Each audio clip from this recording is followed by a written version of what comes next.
are here in the beautiful Zimbali with Brendan, the environmental manager of Zima. Welcome and thank you for taking the time to chat to us today, Brendan. It's an absolute pleasure. So the environment globally, Brendan, is a huge problem. What are you doing within the Zimbali gates to make a difference? So yeah, I think it's no secret that globally the environment is in trouble. You've got unsustainable development, you've got mass biodiversity loss, and linked to that is all the habitat loss, which is causing biodiversity collapse globally. To top all of that off, we've also got global climate change, which is also thrown into the mix. So globally, there's a lot of issues that need resolving, and we're very, very lucky here at Zimbali in that we actually are dealing with a lot of those issues on the ground. They might be global issues, but all of these global issues require local action to actually fix them. Yes. Well, you're doing a beautiful job. Just driving through the estate to this spot today is just everything looks fresh and clean and well kept. How do you continue to maintain the environment and the gardens and everything that we drive through? So Zimbali itself is 456 hectares, which is very, very big, obviously, and it's probably the biggest garden anyone has to maintain. So it is a difficult task, but we do have very competent staff that are here, and it's a massive task. We have over 80 staff members on the landscaping team itself.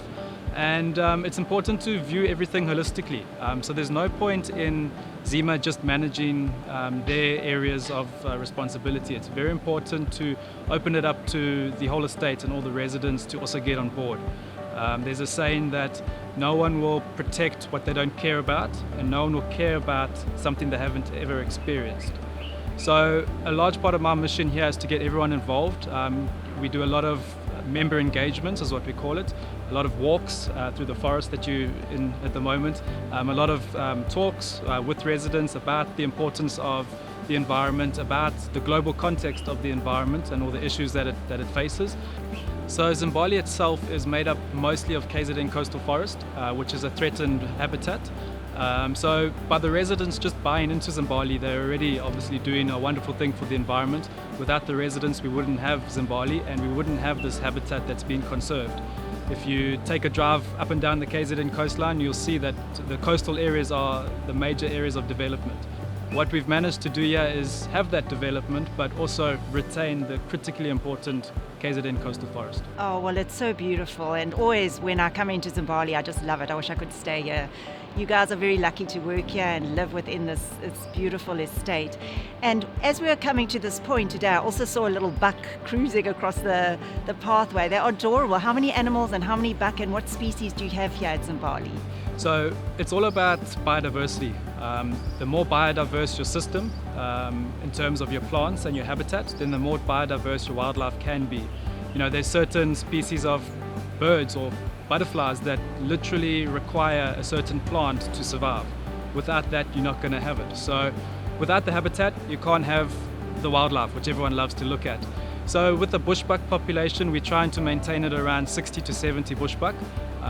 Obviously, we're a fenced system, so we're a closed system which requires management, and it has a limited carrying capacity. So as soon as you get too many animals of a certain kind, you start having an environmental impact in that they will start eating too much of the plants, and eventually your forest will become degraded.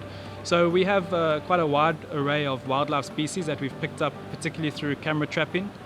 During the night time, we've picked up that we've had a Cape clawless otter make its way into the estate, which was quite something. We've just completed a genet study where we've picked up about 42 large spotted genets on the estate, which is quite incredible.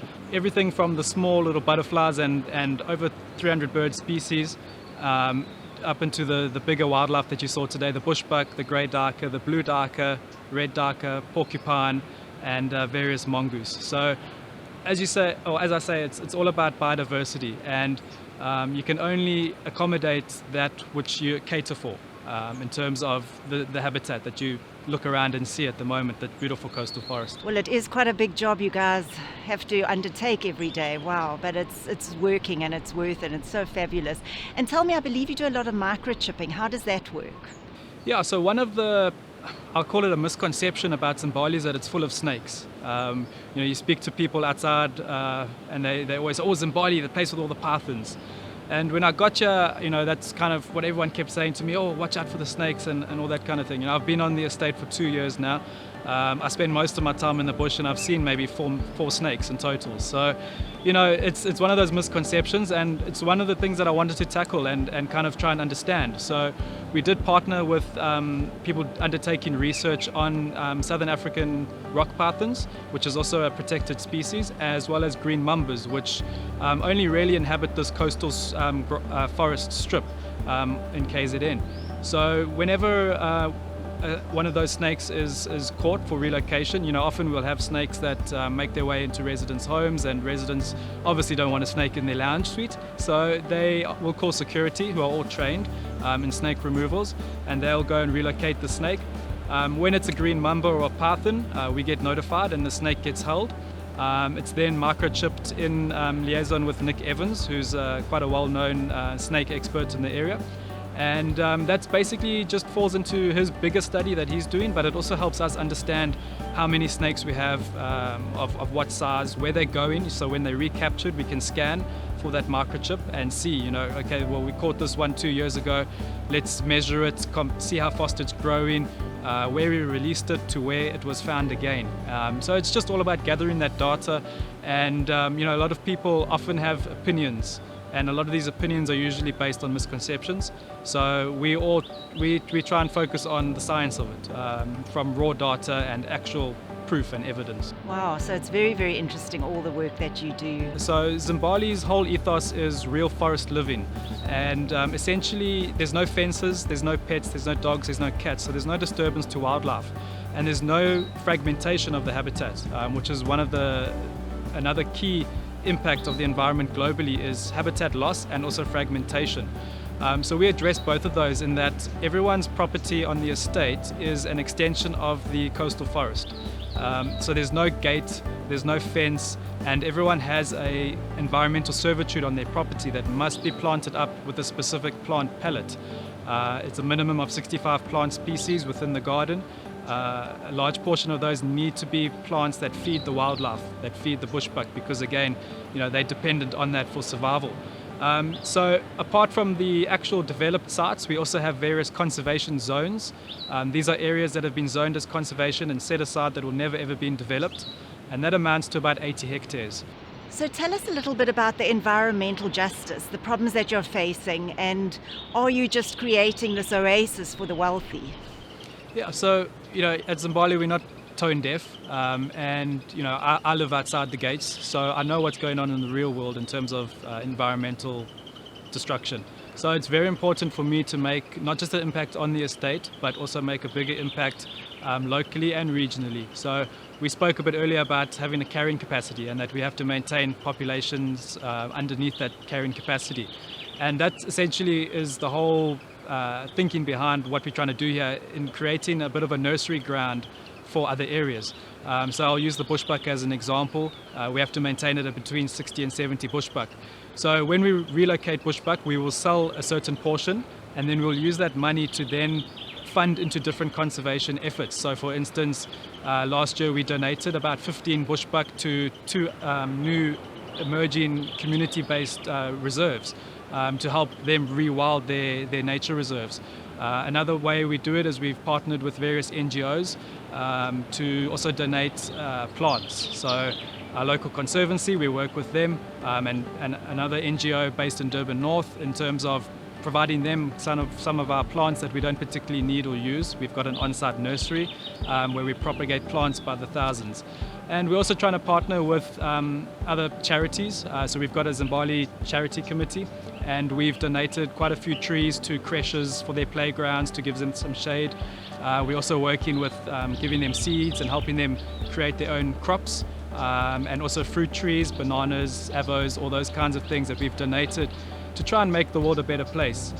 So we are looking at the bigger picture, and yes, we acknowledge, we call ourselves an island of hope, but there's no reason why this island of hope can't spread and make a bigger difference. Oh, well, you can be so proud. That sounds amazing what you're actually doing for not just the people and the community within Zimbali, but way past the gates of Zimbali. But thanks again, and I look forward to our next little journey off on the golf carts. So we'll chat at the next spot. Thanks for your time. Cool. Simon Galiso, welcome. I believe that you haven't been part of this incredible environmental team for very long, but tell us about your experience so far. I've recently joined the Zima Environmental Department last year in December. It's been a wonderful and a very challenging and exciting department to work with, considering the amount and the value of the environmental and conservation work that's being undertaken in the estate. So my day-to-day work includes the running of the estate to ensure that everything is implemented on the ground, from visual observations and also working closely with our service providers like landscaping and other consultants, and also making sure that everything is implemented with other institutions that we work with, universities, and the research that's being undertaken in the estate. We've got a lot of exciting projects that we are running in the environmental department, like controlling of the alien plants. We're starting to introduce the biocontrol agents to control the alien plants. So we've got one site that we are monitoring or controlling in collaboration with Agricultural Research Council. So we've released in December Neolima beetles that are controlling Tradescantha and are doing very well.